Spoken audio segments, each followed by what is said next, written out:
नमस्कार। ग्रहों की गोचर स्थिति पर रेगुलर वीडियो पाने के लिए साप्ताहिक राशिफल, मासिक राशिफल, त्रैमासिक राशिफल और ग्रहों के बाकी गोचर पर भी रेगुलर अपडेट्स पाने के लिए जिसके हिसाब से आप अपने जीवन में थोड़ी गाइडेंस प्राप्त कर सकें, इसके लिए मेरे चैनल को अवश्य सब्सक्राइब करें। जिन लोगों ने सब्सक्राइब कर रखा है वो ऑल ये जो नोटिफिकेशन सेटिंग होती है इसको क्लिक करें, क्योंकि कभी कभी कुछ लोग बोलते हैं उनको नोटिफिकेशन नहीं मिलती। आशा करता हूं चैनल को सब्सक्राइब करेंगे और रेगुलर वीडियोस अवश्य आप देखेंगे। नमस्कार। ओम गणेशाय नमः। ओम नमः शिवाय। मैं निखिल ज्योतिषाचार्य आप सभी का मेरे चैनल पर पुनः स्वागत करता हूं। आशा करता हूं कि आप सभी स्वस्थ होंगे। महादेव की कृपा आप सभी पर सदैव बनी रहे। मेष के लिए अत्यंत विशेष वीडियो है, क्योंकि इस वीडियो में हम चर्चा करेंगे जुलाई से दिसंबर 2026 के प्रमुख 13 महायोगों के बारे में। आधा साल निकल चुका है और आधा साल बाकी है। मेरे चैनल पर विस्तृत रूप से मासिक राशिफल, त्रैमासिक राशिफल, साप्ताहिक, जिसमें मैं बृहत लेवल से लेकर साप्ताहिक में सूक्ष्म लेवल तक जाकर चर्चा करता ही हूं। लेकिन ये जो 13 महायोगों का वीडियो होता है, या जो महायोग के वीडियो मैंने पिछले साल से चालू किए थे जो लोगों को बहुत पसंद आए, ये कुछ विशिष्ट योगों के बारे में होते हैं, कुछ विशिष्ट प्रकार के ग्रहों के संबंधों के बारे में होते हैं। और योग का अर्थ ये नहीं कि केवल साथ ही बैठना। योग का मतलब होता है जुड़ना। एक पर्टिकुलर ग्रह एक भाव में रहकर भी योग बना सकता है, एक पर्टिकुलर ग्रह परस्पर दृष्टि डालकर भी योग बना सकता है, कोई ग्रह नवपंचम में बैठकर भी योग बना सकता है। जैसा इस बार कई बार होगा कि कई नवपंचम योग बन रहे हैं, त्रिकोणीय संबंध वाले योग जो बहुत इंपॉर्टेंट होते हैं। तो ये वीडियो में हम इन योगों के बारे में चर्चा करेंगे। जो रेगुलर वीडियोस है तो आती रहती हैं जिसमें हर एरिया पर चर्चा होती है। लेकिन ज्योतिष क्या है? ज्योतिष एक विद्या है मार्गदर्शन की। तो इस वीडियो में मैं इन योगों के साथ कुछ प्रेडिक्शन तो दूंगा ही, उसके साथ ही कैसे इन योगों का लाभ उठाया जाए, कुछ नेगेटिव है तो बचा जा सके, कुछ अच्छा है तो उसको प्रॉस्पेरिटी की तरह उसका यूज किया जाए, तो इसकी हम चर्चा करेंगे। बहुत कुछ हो रहा है। शिवराज योग बन रहा है, सूर्य और बृहस्पति के योग के कारण। शनि वक्री होंगे तो उनका नवपंचम योग बृहस्पति से थोड़ा बदलाव लाएगा। राहु मंगल का नवपंचम योग बनेगा। बृहस्पति केतु की युति होगी। सूर्य केतु राहु केतु एक्सिस में आएंगे, जैसे साल में 2 बार आते हैं। तो बहुत कुछ हो रहा है, इसकी हम चर्चा करेंगे इस वीडियो में कि क्या क्या होगा, और देखेंगे कि योग आपके जीवन पर किस प्रकार का प्रभाव डालते हैं। लग्न या राशि, मैं कई बार इस चीज को समझा चुका हूं, आगे भी समझाऊंगा कि राशिफल पहला तो जनरल एनालिसिस है, गाइडेंस के लिए, डूज एंड नोट्स के लिए होता है। लग्न से राशि से अलग अलग नहीं बन सकते। आपको देखना है कि आपको कहां से ज्यादा सूट करता है। मेरा मत मैं हमेशा बताता हूं कि 7.5 आदि वीडियोस को छोड़कर लग्न से देखेंगे तो अच्छा, इनकेस नहीं पता है तो फिर चंद्र राशि से देखिए, या फिर जहां से आपको सूट करता है। शुरू करते हैं इन 13 योगों की कहानी पहले योग के साथ। शुरू करते हैं पहले योग के साथ, जो कि है शिवराज योग, यानी कि सूर्य और गुरु की युति। इसको कहीं कहीं पे शिव नारायण योग भी कहा जाता है। सूर्य गुरु ये युति साल में एक बार होती है। सूर्य जहां ग्रहों के राजा हैं, वहीं बृहस्पति को गुरु का स्थान दिया गया है। तो राजा और गुरु साथ में आ गए, ये अपने आप में एक बहुत विशेष जोड़ी होती है। इवन कुंडली में जिनके बृहस्पति और सूर्य साथ में होते हैं, ये राजा का अधिकार और ब्राह्मण का जो एक ज्ञान होता है और ब्राह्मण का जो मान होता है, ब्राह्मण को जो सम्मान मिलता है, दोनों साथ में लेके चलते हैं। इसलिए इस योग को बहुत श्रेष्ठ माना गया है। राजा की अथॉरिटी, राजा का अधिकार, राजा का शौर्य और ब्राह्मण का ज्ञान। तो देखिए दोनों ही अपने आप में कितने बड़े कॉम्बिनेशन है। तो ये युति बहुत अच्छी होती है। इवन सूर्य बृहस्पति दोनों को ही महादेव की उपासना के लिए बहुत इंपॉर्टेंट ग्रह माना जाता है। हर ग्रह की भी एक इष्ट के प्रति डेडिकेशन होती है। जैसे सूर्य बृहस्पति राहु, इनका प्रभाव थोड़ा महादेव के प्रति या शिव के शैव उपासक ज्यादा होते हैं। शुक्र आदि, ये शुक्र राहु अगर कॉम्बिनेशन है, केवल राहु तो महादेव, लेकिन शुक्र राहु, राहु बुध, देवी उपासक, शाक्त परंपरा कॉम्बिनेशन होते हैं। क्योंकि कभी कभी होता है कि शाक्त परंपरा शैव परंपरा के लोग एक दूसरे से बहुत मिलते जुलते हैं। खैर उस टॉपिक पे नहीं जाएंगे, लेकिन यहाँ पे ये जो योग है आपका ये बहुत विशेष बन रहा है। सूर्य आपके पंचमेश हैं, त्रिकोण के स्वामी, और गुरु दूसरे त्रिकोण के स्वामी हैं। दोनों त्रिकोण के स्वामी साथ में बैठे हैं, यानी कि बहुत विशेष लाभ मिलने वाला है। लक्ष्मी, घर में पैसा आएगा, घर में बरकत होगी। प्रॉपर्टी के लिए बहुत अच्छा योग है।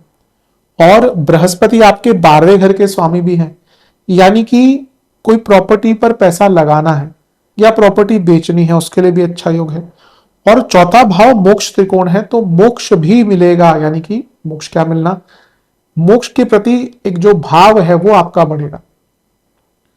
ये इवन आपके रिकॉग्निशन के लिए बहुत अच्छा है, क्योंकि 10वें से सप्तम में शिवराज योग, यानी कि कार्य क्षेत्र में रिकॉग्निशन मिलता है। हाँ, वो एक अलग बात है कि सूर्य का दिग्बल समाप्त होगा तो मे भी जो रिकॉग्निशन है वो मनचाहा नहीं होगा, लेकिन ये शिवराज योग आपके लिए बहुत सुंदर रिजल्ट लेकर आएगा।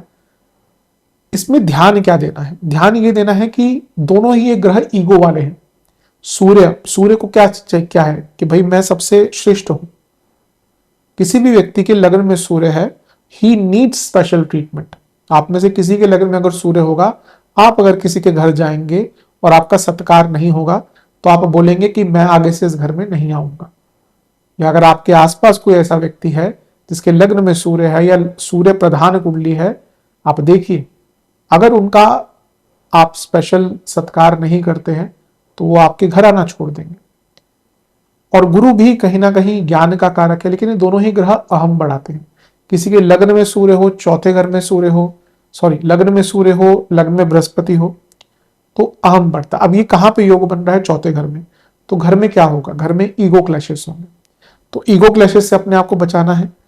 दो त्रिकोणों के स्वामी जब साथ में है तो ये लक्ष्मी योग तो बनता ही है, तो घर में भरपूर पैसा आएगा। लेकिन इसके साथ ही ये आध्यात्मिक और धार्मिक विकास के लिए बहुत अच्छा है। आपके सप्तम से 10वें में इस योग का बनना, यानी कि आपके लाइफ पार्टनर को भी प्रमोशन आदि का योग आपके लिए बन जाता है।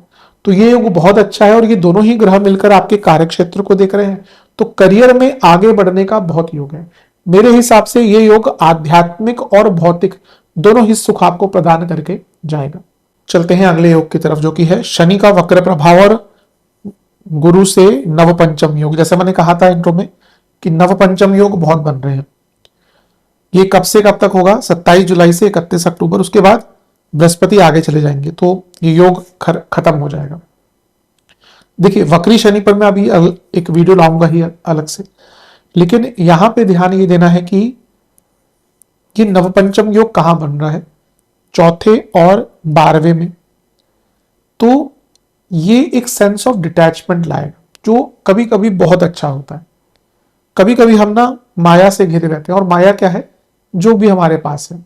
आपको लगता है आपका रिश्ता, आपके रिश्ते माया नहीं है, माया है। आपको लगता है आपकी संतान माया नहीं है, सबसे बड़ा प्रारब्ध ही संतान और घर वाले होते हैं, माँ बाप होते हैं। क्योंकि देखिए आपके माँ बाप और आपकी संतान कैसे भी हो झेलने पड़ते हैं। अच्छे हो तो लाभ है, नहीं है तो भी झेलना ही पड़ता है।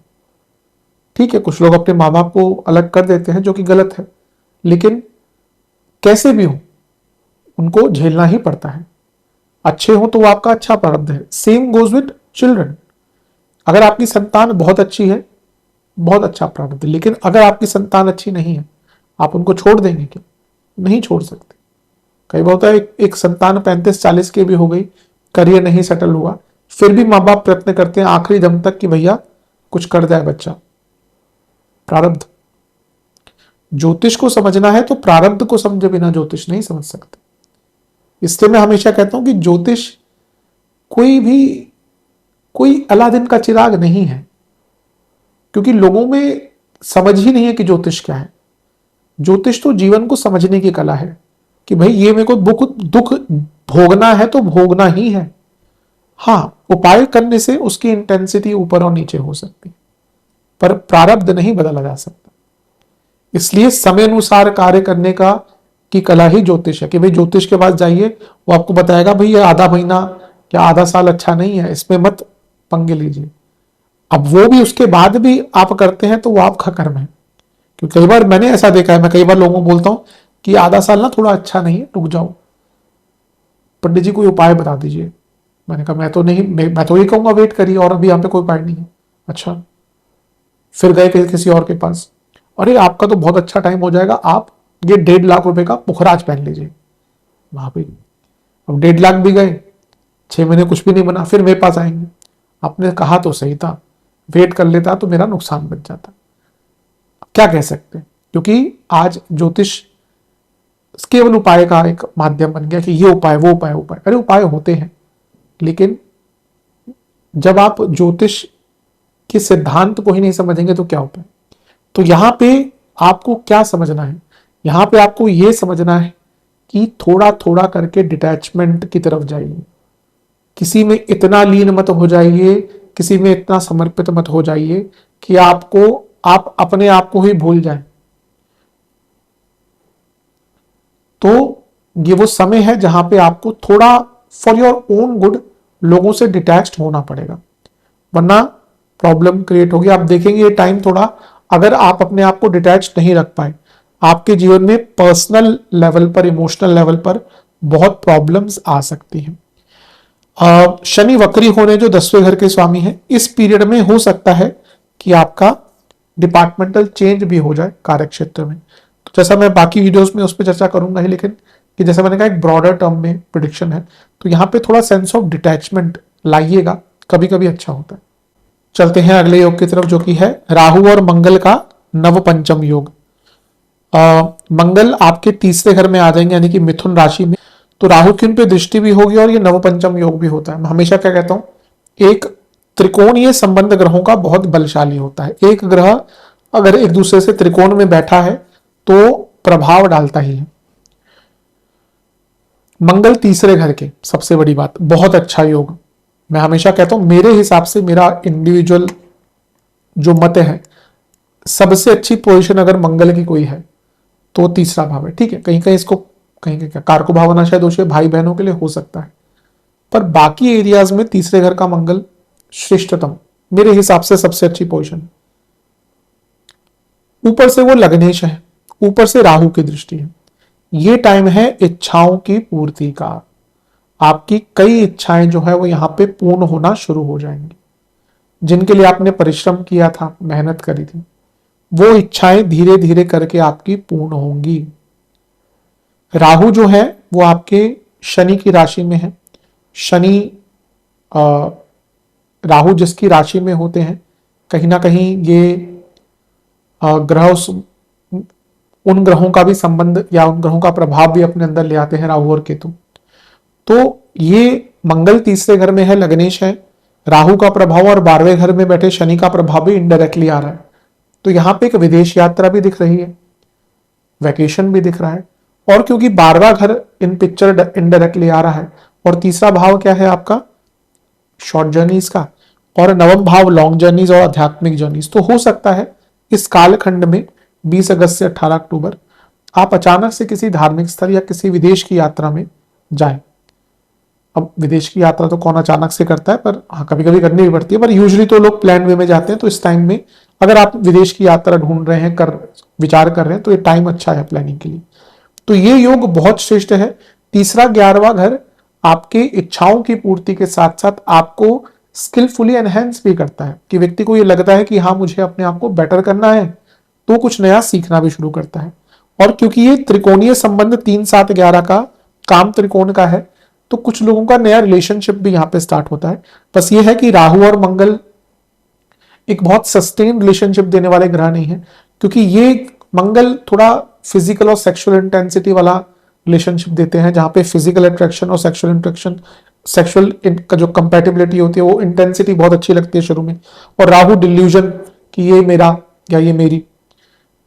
राहु क्या है कि वो एक राहु प्रभावित लोग क्या होते हैं ना, वो किसी से मिलते हैं, मैं रिलेशनशिप की बात कर रहा हूं, तो कभी कभी वो पहली ही मीटिंग में they start thinking about marriage, जो आज की डेट में नहीं होता। तो इसलिए यहां पर अगर कोई रिलेशनशिप स्टार्ट होता है तो डू नॉट इंटेंसिफाई इट। एकदम ऐसा मत कर लीजिए कि अभी मेरे जन्मों का मुझे प्यार मिल गया। थोड़ा स्लो रहिएगा, थोड़ा जो इंटेंसिटी है वो बहुत तेज मत करिएगा। बस ध्यान ये देना है कि तीसरा, सातवां, 11वां ये त्रिकोण एक्टिवेटेड। तो कभी कभी व्यक्ति को ना ये समझ नहीं आता कि मुझे रुकना कहां पर है, और over trying, over enthusiasm, over commitment के कारण वो अपनी प्रॉब्लम्स को बढ़ाता है। तो इन चीजों पर विचार कीजिएगा। लेकिन ये योग बहुत अच्छा दिख रहा है। कॉन्फिडेंस, बल, पराक्रम, शौर्य, सब कुछ अब बहुत अच्छा रहेगा और आप बहुत कुछ सीख पाएंगे, बहुत कुछ। और बड़े निर्णय जो होते हैं ना, कि जहां जो सोच के बैठे हैं 1 साल से करना है करना है करना है, नहीं कर पा रहे थे, ये वो टाइम है जब आप अपने जीवन के बहुत बड़े निर्णय भी ले सकते हैं। तो इस योग का भरपूर उपयोग करना है। चलते हैं अगले योग की तरफ, जो कि है सूर्य राहु केतु एक्सेस में। कब होगा? 17 अगस्त को। 17 अगस्त से 17 सितंबर सूर्य राहु केतु एक्सेस में फंस जाएंगे। देखिए, ये साल में एक बार तो होता ही है, बल्कि 2 बार होता है। एक बार केतु के साथ आते हैं तो एक बार राहु के साथ आते हैं। अब साल में ये 2 बार बनने वाला योग कई एरियाज में प्रभाव डालता है। सूर्य क्या है? आत्मा है, पर उसके साथ भी सूर्य बहुत कुछ है। सूर्य हमारी इम्यूनिटी भी है, सूर्य हमारी गुडविल भी है। अब ये डिपेंड करता है कि कौन से भाव में पड़ रहा है योग। अब ये जो राहु केतु के एक्सेस में सूर्य फंस रहे हैं, तो ये पंचम भाव है और सूर्य पंचमेश भी है, यानी कि संतान से संबंध थोड़े बिगड़ सकते हैं।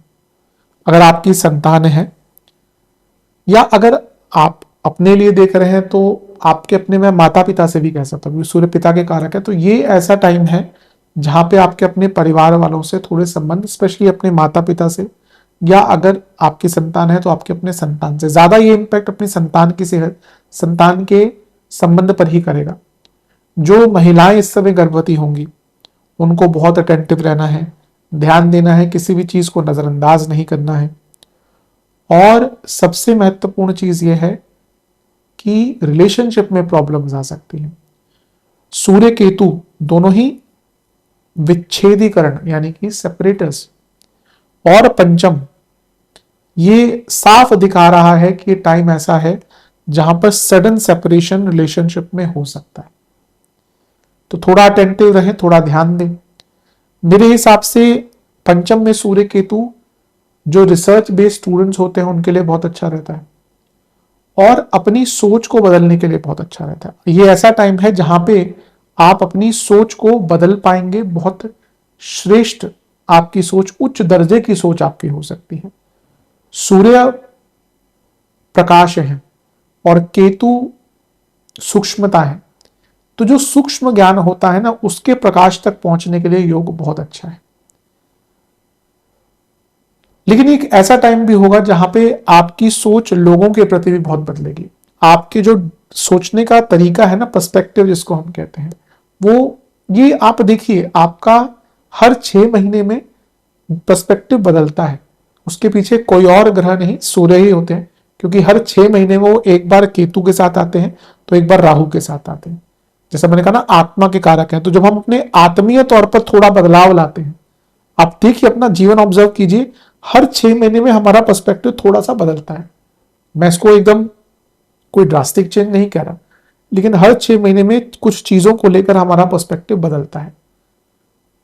कई बार होता है कि कुछ लोग बोलते हैं कि हर साल अक्टूबर में ही मेरे साथ ऐसा बुरा होता है, हर साल दिसंबर में मेरे साथ। अगर कोई चीज आपके साथ हर साल में एक ही महीने में घटित हो रही है, उसके पीछे आंख मूंद कर कर बोल दीजिए कि केवल एक ही ग्रह है, वो है सूर्य। कारण क्या है? एकमात्र ग्रह है जो अगर 17 अगस्त को आपके पंचम भाव में गोचर करा है, तो वही ग्रह वही सूर्य ही अगले साल भी 17 अगस्त को ही आपके पंचम भाव में गोचर करेंगे। ऐसा कोई और ग्रह नहीं है जो इतनी कंसिस्टेंसी से चलता हो, क्योंकि रोज उनकी 1 डिग्री होती है। बाकी कोई ग्रह ऐसा नहीं चलता, ना चंद्रमा ना कोई भी ग्रह। इसीलिए ये एक ऐसा टाइम है जहां पे आपका पर्सपेक्टिव बदलेगा। बस जैसे मैंने कहा, गर्भवती महिलाओं को थोड़ा सा ध्यान देने की आवश्यकता है। चलते हैं अगले योग की तरफ, जो कि है राहु शुक्र नवपंचम योग। ये वैसे तो इसके आगे भी थोड़ा कंटिन्यू होगा। 2 सितंबर से 3 अक्टूबर तक मैंने लिखा है, पर 3 अक्टूबर को शुक्र वक्री हो जाएंगे, तो वहां चीजें थोड़ी बदलेंगी। लेकिन 2 सितंबर से 3 अक्टूबर 1 महीने का समय काफी अच्छा रहेगा कुछ एरियाज में। देखिए, राहु शुक्र, मैं हमेशा क्या कहता हूं, राहु शुक्र बहुत अच्छी जोड़ी है। शुक्र Ketu not a very good combination, but शुक्र राहु आज के टाइम में जहां हम सबको क्या चाहिए, पैसा, नाम, शोहरत, क्विक मनी, लग्जरीज, भौतिकता, स्टेटस, दिखावा, तो उसके लिए तो ये दो ग्रह एकदम उच्च कोटि के रिजल्ट देने वाले हैं। और कहां पे हैं, काम त्रिकोण में। ये बहुत अच्छा समय है इच्छाओं की पूर्ति का।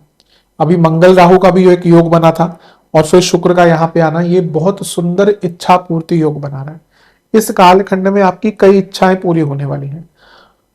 शुक्र सप्तम में सप्तमेश है और राहु का प्रभाव, सडन प्रमोशंस, बिजनेस में सडन लाभ, और कुछ लोगों का मैरिज का बहुत अच्छा। और यहाँ पे कभी कभी होता है कि चीजें बहुत जल्दी बढ़ती हैं।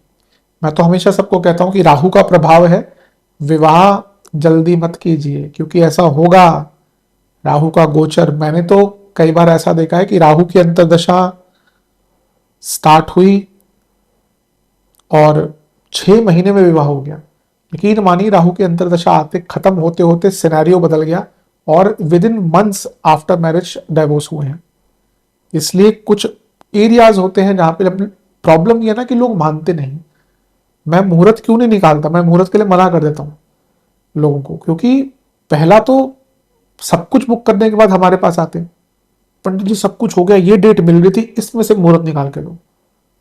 फिर भी उनको ये चाहिए कि इस टाइम डिनर है, बहुत मुश्किल होता है। मैं तो यूजली मना, क्योंकि मुहूर्त निकालना एक विवाह के लिए आई थिंक सबसे पहले करना चाहिए। कितना कुछ मुहूर्त, मुहूर्त बहुत विस्तृत है और हर चीज में मुहूर्त देखना ही नहीं चाहिए, लेकिन विवाह, गृह प्रवेश सॉरी, अवश्य देखना चाहिए।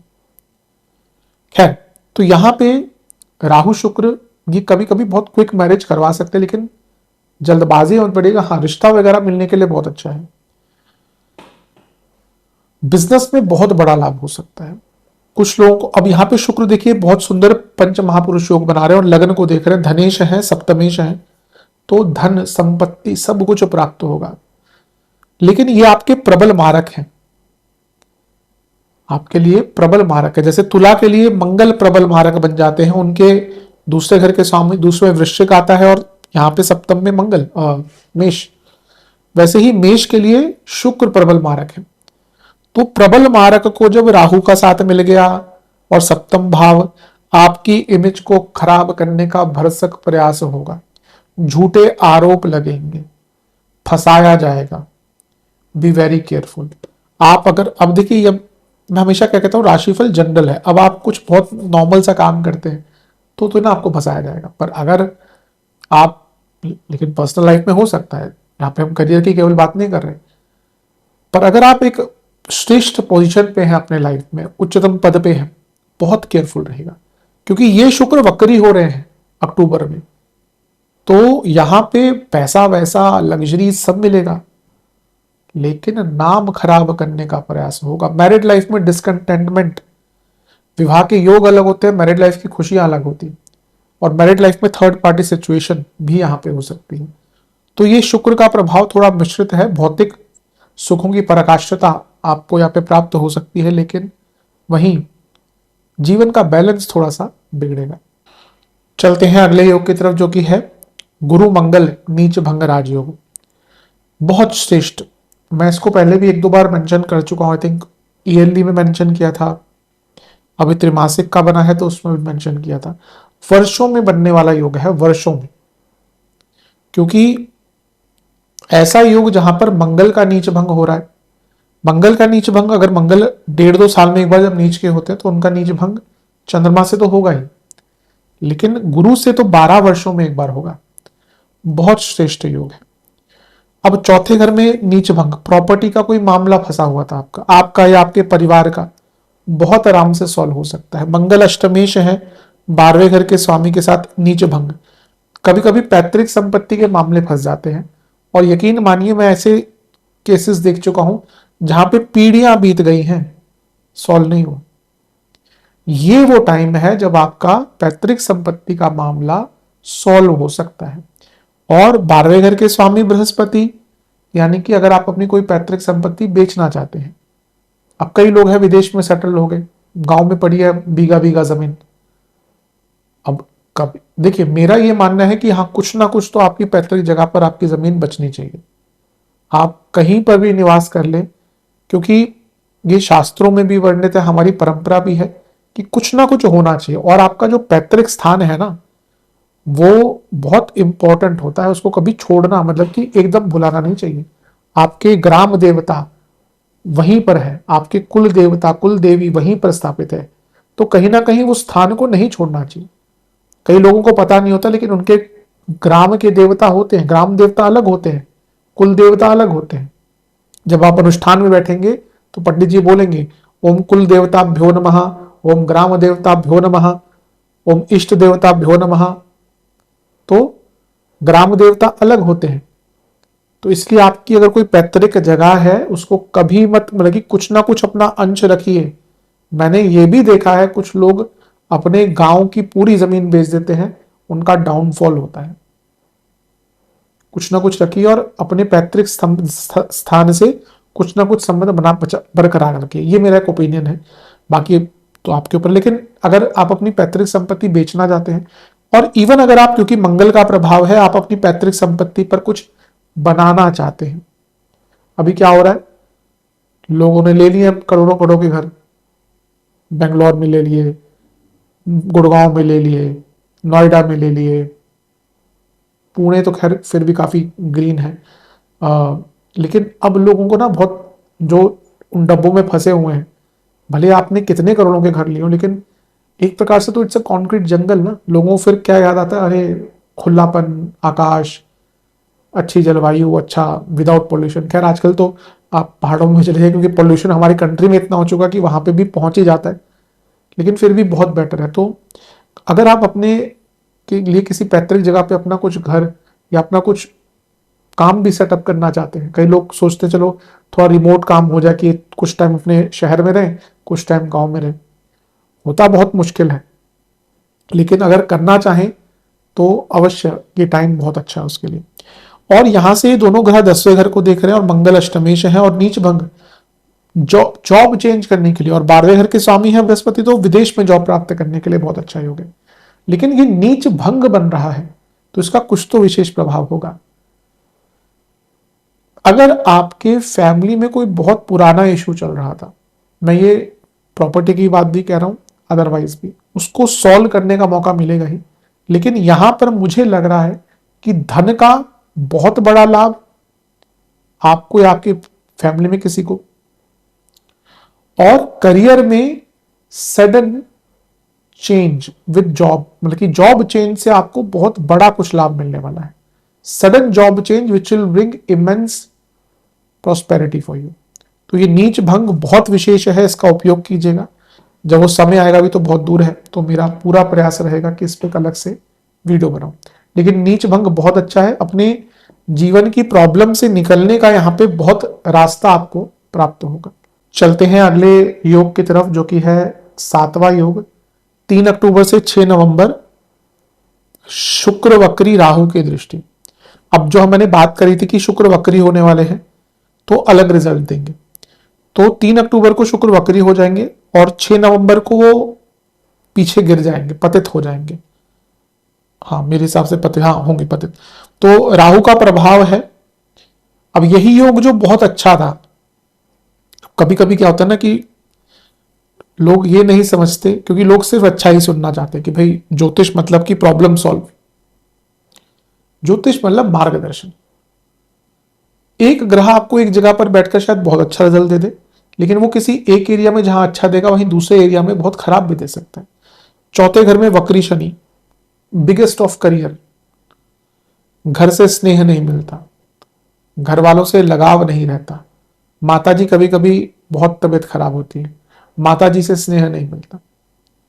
अब वही शनि यहां पर बैठकर आपके 10वें घर को देख रहे हैं, लग्न को देख रहे हैं, 6ठे घर को देख रहे हैं, बहुत हार्ड वर्किंग बना देंगे, डेडिकेटेड बना देंगे, करियर में एकदम बहुत ऊंचे स्तर तक लेके जाते हैं, लेकिन दे लैक इमोशनल हैप्पीनेस। इसलिए ये कहना कि एक ग्रह अच्छा ही रिजल्ट देगा नहीं हो सकता। तो जैसे ही शुक्र वक्री होंगे, आपके प्रबल मारक वक्री हो गए और वो राहु के से दृष्ट हैं, दुश्मन शत्रु एक्टिवेट हो जाएंगे, गुप्त शत्रु, और वो छठे घर के स्वामी के साथ है, एक्सीडेंट मंगल से दृष्ट है, बी वेरी केयरफुल। ये टाइम आपके लिए बहुत अच्छा नहीं, क्योंकि वक्री शुक्र जो मारक हैं, लग्न को देख रहे हैं, आपके छठे घर के स्वामी के साथ हैं, मंगल से दृष्ट हैं जो अष्टमेश हैं, तो ये सारी ही चीजें अच्छा इंडिकेशन नहीं है। अ डाउनफॉल, नाम खराब, जो मैंने अभी क्या कहा था शुक्र के संबंध में कि आपके नाम को, गुडविल को खराब करने का लोग प्रयास शुरू कर देंगे, तो उसका रिजल्ट कहां मिलेगा, यहां मिलेगा। मैरिड लाइफ में भूचाल आ सकता है, कुछ लोगों के डाइवोर्सेस की तरफ चीजें जा सकती हैं, क्योंकि सप्तम से 12वें के, और बुध सबसे बड़े कारक हैं डाइवोर्स के, क्योंकि अपने गोचर में ये वो 2 हफ्ते में, देखिए कई बार होता है मैरिड लाइफ में प्रॉब्लम चलती है, डाइवोर्स तक बात भी हो जाती है कि हम तुम्हें पेपर दे देंगे, लेकिन फिर होता है ना कई बार कि चलो ठीक है कोई किसी का इंटरवेंशन हो गया। ये बुध का वक्र और बुध का गोचर, मैं हमेशा कहता हूं सबसे खतरनाक ग्रह है गोचर में, बुद्धि के कारक है ना। तो जब गोचर में ही बुद्धि के कारक खराब हो गए, तो हम अधिकतम तो अपनी बुद्धि के कारण ही प्रॉब्लम क्रिएट करते हैं ना। गलत सही गलत जगह पर गलत निर्णय, गलत बात बोलना, जल्दबाजी करना, तो ये बुध, तो यहां पे ये टाइम आपका थोड़ा सा कष्टकारी होगा। कई एरियाज में फैमिली लाइफ हो, मैरिड लाइफ हो, डिस्टर्ब दिख रही है। डाउनफॉल, करियर में डाउनफॉल, नाम खराब होना, पहचान खराब होना, गुडविल, सेहत, ये टाइम में आपको थोड़ा सा, जो लोग राशिफल उस नजरिए से देखते हैं कि उनको गाइडेंस चाहिए, मुझे पता है कि कई लोग मेरे राशिफल देखते हैं इस नजरिए से, और कई लोग तो डेट भी लिख के रखते हैं। मेरे को किसी से भी 2 महीने पहले बात हो रही थी, तो उन्होंने मुझे दिखाया, वीडियो कॉल पे कंसल्टेशन होती है उनसे, कि उन्होंने दिखाया कि आपके डेट्स मैंने लिख के रखे। कहीं कहीं बहुत अच्छा लगता है कि चलो इतना मैं कंट्रीब्यूट किसी भी स्तर पर जीवन में कर पा रहा हूँ। तो ये टाइम है जहां पे आपको बहुत अटेंटिव रहना है, ये टाइम बहुत अच्छा नहीं दिख रहा। शत्रु एक्टिव रहेंगे, जितना हो सके इस समय में बजरंग बली की, भैरव जी की उपासना करें, उतना अच्छा रहेगा। चलते हैं अगले योग की तरफ, जो कि है बहुत सारे ग्रहों का मिलन, सूर्य बुध शुक्र की युति, जिसमें से शुक्र वक्री है और इन पर मंगल और राहु की दृष्टि है। 17 अक्टूबर से 16 नवंबर, मेनली सूर्य के गोचर पर ही है वीडियो ये वाला भाग, लेकिन इसमें बुध भी, और ये बुध भी जो है ये 24 अक्टूबर को, हम 16 अक्टूबर की बात करें, 24 को ये भी वक्री हो जाएंगे, और 6 नवंबर तक शुक्र भी यहीं पर वक्री अवस्था में वो पतित हो जाएंगे। तो देखिए धीरे धीरे करके आपका, अभी हमने पहले वक्री शुक्र की बात करी, अब यहाँ पे बुध भी वक्री है, मंगल का प्रभाव भी है जो आपके अष्टमेश भी है, ठीक है, लग्नेश भी है, और राहु का प्रभाव भी। Again a very critical time, जो मैंने शुक्र के गोचर की टाइम बात करी थी वक्री होने के टाइम पे, उसको और इंटेंसिफाई कर दीजिए। बिजनेस में डाउनफॉल हो सकता है, बहुत अटेंटिव रहिए। मैरिड लाइफ के लिए अगेन एक कॉन्टिन्यूटी में बुरा टाइम आ रहा है, जिसमें सेपरेशन, आपके लाइफ पार्टनर से झगड़े और उनकी तबियत खराब होना, और मारक भाव इतना भर रहा है, और यहाँ पे मंगल का प्रभाव है, ये एक्सीडेंट की तरफ भी इशारा करता है। तो ये पीरियड, जो इससे पहले शुक्र का गोचर था, शुक्र का वक्री होना था, और अब ये दोनों ही चीजें बहुत अच्छी नहीं दिख रही। इसमें सूर्य प्रभावित है, और सूर्य क्या है, नाम पहचान, वो नीच के भी हो गए और वो इतने ग्रहों के प्रभाव में भी आ गए। हाँ नीच भंग है, लेकिन नीच भंग किससे है, जो शुक्र वक्री है। ये ऐसा टाइम जाएगा आपको ना पता ही नहीं चलेगा कि भाई आपके शत्रु कितने हैं और कौन कौन है और क्यों है। कभी कभी लगता है ना कि हम अपना मान के बैठे हैं, फिर अचानक कुछ ऐसा होता है सबके चेहरे सामने आ जाते हैं। यकीन मानिए जीवन में आपके सक्सेसफुल होने से शायद आपके मां बाप को छोड़कर और कोई खुश नहीं होता। सत्यता है, कटु है पर सत्य है। डिल्यूजन में मत जिए कि आपके दोस्त, आपके रिश्तेदार, आपके भाई बहन, खैर कई कई भाई बहन उतने नहीं होते, तो होते भी हैं, लेकिन माँ बाप को छोड़कर आपको सक्सेसफुल होता हुआ देख कोई भी खुश नहीं होता। फिर से कहूंगा, यहां पर किसी को अपना मत मानिएगा, अपने ही धोखे देंगे और बड़े धोखे देंगे। वो कार्य क्षेत्र हो, जीवन हो, बिजनेस हो, बिजनेस में पार्टनर से मतभेद झगड़ा, और वो आपको धोखा देकर भाग सकते हैं। तो ये पीरियड, जब हमने कुछ अच्छी चीजों की बात करी, तो ये पीरियड, क्योंकि मारक भाव है, एक्सीडेंट इंजरी के बहुत योग है, बहुत अटेंटिव रहिएगा, ये टाइम बहुत श्रेष्ठ नहीं दिख रहा। चलते हैं अगले योग की तरफ जो कि है नवा योग, गुरु केतु की युति। गुरु अतिचारी अवस्था के कारण कुछ टाइम के लिए आगे चले जाएंगे, यानी कि सिंह में 5 दिसंबर तक ये होगा, क्योंकि 5 दिसंबर को केतु पीछे चले जाएंगे, यानी कि कर्क में चले जाएंगे। गुरु केतु जीव और मोक्ष का कारक साथ में। अब ये युति ना डेट रिलीविंग की होती है, आपके ऊपर कोई ऋण वगैरह चढ़ा हुआ है तो उससे निकलने का मौका मिलता है, पर कभी कभी जो प्रारब्ध होता है वो एकदम निकल कर सामने आता है इस टाइम पे। बृहस्पति केतु की युति बहुत डिवाइन भी होती है, बहुत इंट्यूटिव भी होती है, बट एट सम स्टेज, क्योंकि बृहस्पति जीव कारक है, संतान के कारक है, और ये कहां पे हो रहा है, पंचम भाव में। ये पीरियड ना गर्भवती महिलाओं के लिए अच्छा नहीं होगा, ये पीरियड संतान से संबंध के लिए अच्छा नहीं होगा, और रिलेशनशिप में प्रॉब्लम्स आ सकते हैं, कुछ लोगों के ब्रेकअप हो सकते हैं। ये टाइम बहुत अच्छा होगा उन महिलाओं के लिए जो नेचुरल तरीके से कंसीव नहीं कर सकते। Brihaspati Ketu is a very good combination to conceive, not a good combination क्योंकि हर माँ चाहती है कि भाई नेचुरली ही एक संतान प्राप्त हो जाए। इवन आज की डेट में बहुत मेडिकल प्रोसीजर्स हैं, but they are not easy. IVF जो महिलाएं करवाती हैं उनको तो मेरा सैल्यूट ही है, क्योंकि अपने बॉडी में इतना पेन एक माँ ही ले सकती है, और किसी जीव में इस पूरे संसार में इतना दम नहीं होगा कि वो एक जीव उत्पन्न करने के लिए अपने शरीर को इतना कष्ट दें। अब ये मैं माँ की जब बात कर रहा हूँ तो जितनी भी माँ हैं उनकी पशुओं में या इंसानों में, क्योंकि ये तत्व केवल माँ में ही आ सकते, ये जो मातृत्व भाव है माँ को छोड़कर किसी में नहीं हो सकता। तो अगर आप उस सिचुएशन में है कि आपको विद मेडिकल हेल्प में भी कुछ ऐसी प्रोसीजर से गुजरना है, तो टाइम उसके लिए अच्छा है।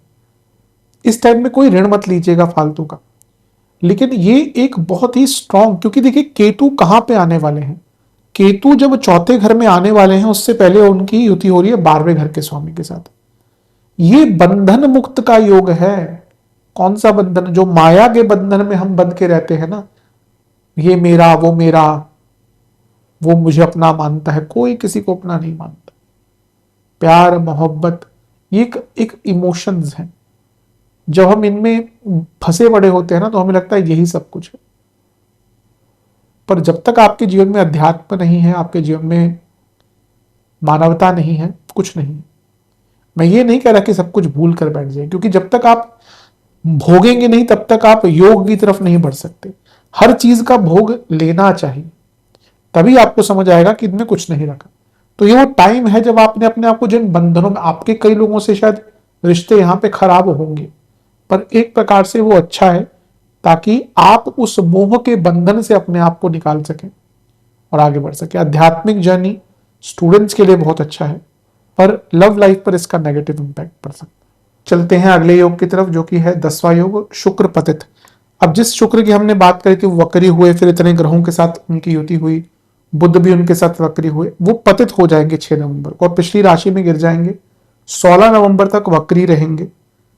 तो यहां पर बहुत अटेंटिव रहना है। यहाँ पे शनि भी वक्री ही है, जो हमने चर्चा करी थी शुरू में जुलाई में, तो वो भी वक्री है। तो वक्री ग्रह आमने सामने, जिसमें एक ग्रह पतित है और वो नीच का भी है।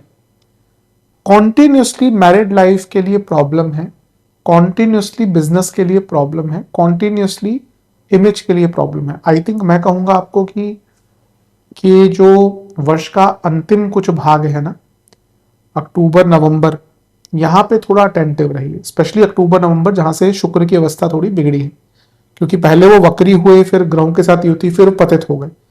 तो यहाँ पे मैरिड लाइफ, इमेज, धन, बिजनेस, व्यापार, इन सब को लेकर थोड़ा अटेंटिव रहिए। इस सब में डाउनफॉल हो सकता है, बिजनेस में डाउनफॉल का योग है यहाँ पे, sudden losses in business, sudden big losses in business.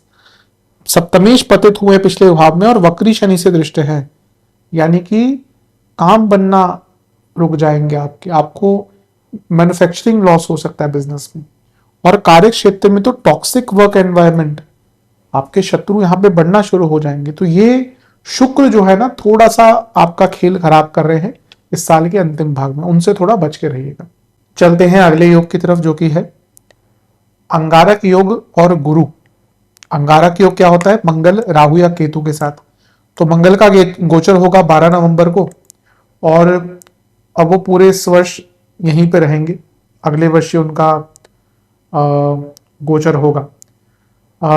तो यहाँ पे अंगारक दोष भी बन रहा है और यहाँ पे गुरु भी है साथ में, और जो गुरु हैं ये वक्री होने वाले हैं, क्योंकि ये उस अवस्था की तरफ जाएंगे जहां पे ये वक्री हो जाएंगे। तो थोड़ा सा अटेंटिव यहाँ पे रहना है। अब पुनः ये पंचम भाव में अंगारक, देखिए अंगारक दोष नाम से ही कितना स्पष्ट है ना, अंगारक। अब मंगल अग्नि तत्व है, केतु भी अग्नि तत्व है, अग्नि तत्व की राशि है, और गुरु भी यहाँ पे जो एक और अग्नि तत्व के ग्रह है। अब अग्नि का मतलब ट्रांसफॉर्मेशन भी होता है, अग्नि ऊर्जा भी है, लेकिन अग्नि ही तो भस्म भी करती है। एक अग्नि अलग अलग जगह पर लगकर कितना कुछ कर सकती है। वही अग्नि अग्नि ट्रांसफॉर्म भी करेगी, वही अग्नि आपको सर्दियों में ताप भी देगी, आप आराम से बैठ जाए। वही अग्नि आपको गर्मियों में बहुत एकदम अनकंफर्टेबल कर देगी, वही अग्नि। और वही अग्नि आपको भस्म भी कर सकती है, और अगर आपके अपने अंदर की अग्नि जिस दिन समाप्त शांत हो जाती है तो वो हमारा अंत भी कर देती है। तो अग्नि तो सबसे इंपॉर्टेंट तत्व है ट्रांसफॉर्मेशन के लिए। टेक्निकल नॉलेज, ज्ञान, एजुकेशन, करियर, बिजनेस, बहुत अच्छा टाइम। आप अगर अपने आप को टेक्निकली मोर बेटर करना चाहते हैं तो इस टाइम से अच्छा आपको समय नहीं मिलेगा, बहुत अच्छा समय। पंचम भाव, नई सोच, नया दृष्टिकोण, कुछ सीखने का मौका।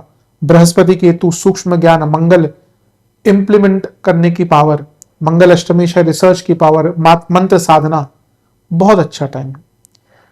लेकिन पुनः पंचम भाव, रिलेशनशिप में दिक्कत आ सकती है, ब्रेकअप हो सकते हैं। कभी कभी ये ऐसा टाइम होता है गुरु केतु, रियलाइजेशन भी होता है कि हम गलत रिलेशनशिप में हैं। आज के टाइम में कभी भी रिलेशनशिप में जल्दबाजी नहीं करनी चाहिए। मैरिज लाइफ की, एक तो मैं पेरेंट्स को भी कहता हूं, कई बार तो होता है कि कपल अपना टाइम ले रहे हैं, फालतू में पेरेंट्स का प्रेशर शुरू हो जाता है। तो हो सकता है वो उस टाइम पे कंफर्टेबल ना हो, लेकिन जल्दबाजी में उनको शादी करनी पड़ जाए और प्रॉब्लम आती है। सभी को मैं कहूंगा कि आज पहले जैसा टाइम नहीं रह गया जहां पे आराम से चीजें सेटल हो जाए, आराम से चीजें मैनेज हो जाए। तो यहां पे भी अगर मैं कहूंगा रिलेशनशिप में आपको लग रहा है कि कोई प्रॉब्लम आ रही है तो उसको बहुत आराम से हैंडल करें, बहुत केयरफुली हैंडल करें, तभी उसमें आगे बढ़ने की कोशिश करें। लेकिन ये थोड़ा सा कष्टकारी है। यहाँ पे मंगल केतु और केतु लग्न को देखा, और केतु भी राशि बदलने वाले हैं, तो कभी कभी एक अनकंफर्टेबल सिचुएशन हो जाती है। आपके लड़ाई झगड़े भी बहुत हो सकते हैं और संतान की सेहत के लिए भी अच्छा नहीं है। यहाँ पे कारक भी मंगल के साथ आ गए और पंचम भाव में केतु भी है, तो संतान की सेहत के लिए भी अच्छा नहीं है। लेकिन हाँ, जैसे मैंने कहा, अपने आप को स्किलफुली एनहांस करने के लिए इससे अच्छा टाइम आपको नहीं मिलेगा। बहुत कुछ सीख सकते हैं, भौतिक स्तर पर, आध्यात्मिक स्तर पर बहुत कुछ सीख सकते हैं। चलते हैं 12वें योग की तरफ, जो कि है केतु शनि नवपंचम योग। केतु का गोचर राहु के साथ ही होगा 6 दिसंबर को, और आपके चौथे घर में आकर बैठ जाएंगे, तो उनका शनि से नवपंचम योग बन रहा है। अब देखिए आपका 12वां भाव, देखिए मेरे हिसाब से मेष के लिए बहुत ही एक ट्रांसफॉर्मिंग टाइम है ये साल का अंतिम भाग, क्योंकि अभी देखिए आपका मोक्ष त्रिकोण एक्टिवेट हो गया और केतु शनि को देख रहे हैं 12वें घर में, और ये शनि अगले साल आएंगे लग्न में। शनि का मेष में आना फॉर एवरीवन, मैं केवल यहां पे मेष लग्न की बात नहीं कर रहा, for everyone is a new life cycle. कारण क्या है कि जो शनि है ये 30 वर्ष में आते हैं एक बार मेष में। आप देखिए 30 वर्ष तो आधा ऑलमोस्ट जीवन हो गया। जब भी शनि मेष में आते हैं वो आपकी कुंडली में किस भाव में आ रहे हैं उस पर डिपेंड करता है कि आपका जीवन एकदम अपसाइड डाउन टर्न हो सकता है, 360 डिग्री टर्न हो सकता है, या फिर कहिए जीवन की एक नई कहानी। तो एक जो जीवन की नई कहानी आपने लिखनी है 2027 में, उसकी नींव यहां पर केतु और शनि रखने वाले। मैंने ये वीडियो शुरू ही यहां से करी थी कि डिटैचमेंट आना शुरू होगा, और ये केतु शनि डिटैचमेंट की पराकाष्ठता है। आप में से किसी की कुंडली में भी केतु शनि हो साथ में, देख लीजिए कहीं भी हो, आप डिटैच्ड फील करते होंगे, आपको समझ नहीं आता होगा कि मैं किस तरह से लोगों को से अटैच फील करूं। आपको लोग झूठे लगते होंगे क्योंकि आप यूं लोगों का झूठ पकड़ लेते होंगे। ये प्रॉब्लम होती है। इवन मैं भी उस प्रोफेशन में हूं ना, इतने वर्षों से ऑकल्ट ज्योतिष सामने दिख जाता है, लोग झूठ बोल रहे हैं। और कभी कभी ये प्रॉब्लमेटिक भी होता है, मैं कैसे समझाऊं इस चीज को, लेकिन होता है कि हमें देख रहा है कि झूठ बोल रहे हैं, चाहे कुछ और अपना मतलब निकालने के लिए लोग काम की बात कर रहे हैं, और दिख जाता है मुझे तो। ऑब्वियसली मैं इतने टाइम से इसमें, जहाँ पे ज्योतिष में लक्षण शास्त्र भी होते हैं, बॉडी लैंग्वेज भी पढ़नी होती है, बहुत कुछ होता है। ठीक है, मैं प्रैक्टिस एस्ट्रोलॉजी करता हूँ, इसका मतलब ये नहीं कि मुझे लक्षण शास्त्र नहीं पता, मुझे हस्तरेखा नहीं पता, मुझे भाव नहीं पढ़ने आते। पर मेरा हमेशा से, क्योंकि ज्योतिष अपने आप में पूर्ण है, वास्तु आदि एक नदी है इस महासागर के सामने, वास्तु हस्तरेखा कुछ भी है, वो अपने कुछ फील्ड में बहुत उनकी इंपॉर्टेंस होती है, पर ज्योतिष से ऊपर कुछ नहीं है। तो यहां पे आपको लोगों के असली चेहरे दिखेंगे। झूठ फरेब, जो एक पर्दा आपकी आंखों पे चढ़ा हुआ था ना कि ये मेरा अपना, अरे ये तो मेरा कभी साथ नहीं छोड़ने वाला, आप देखते जाइए, देखिए साल का अंत आते आते सब सब पर्दे हटेंगे। और ये अच्छा भी है, क्योंकि जो शनि आपके अगले साल लग्न में आने वाले हैं ना, ये अब आपको बोलेंगे कि भैया अब जीना अपने लिए है, अब किसी और के लिए नहीं जीना। तो विचार कीजिए इन सब चीजों पर। मेरे हिसाब से केतु शनि का प्रभाव आपके लिए आध्यात्मिक ऊर्जा बहुत ज्यादा लेकर आ रहा है। चलते हैं आखिरी योग की तरफ, 13वां योग। नंबर भी 13, और ये योग भी थोड़ा सा उतना शुभ नहीं दिख रहा, क्योंकि यहां पर वक्री गुरु हो जाएंगे 13 दिसंबर को, और साल के अंत तक उनकी मंगल से होती है। अब ये मंगल अष्टमेश है, बृहस्पति 12वें घर के स्वामी है, 8-12, और गुरु वक्री। अब ये कोई फंसी पेमेंट के लिए, फंसी विदेश के काम के लिए, फंसे लोन के लिए, फंसा कोई फाइनेंशियल काम है उसको पूर्ण करने के लिए बहुत अच्छा। कोई प्रॉपर्टी का काम फंसा हुआ था, पैतृक संपत्ति, लेकिन अष्टमेश 12वें घर के स्वामी, और ये मंगल लग्नेश भी है, बृहस्पति लग्न से 12वें के स्वामी।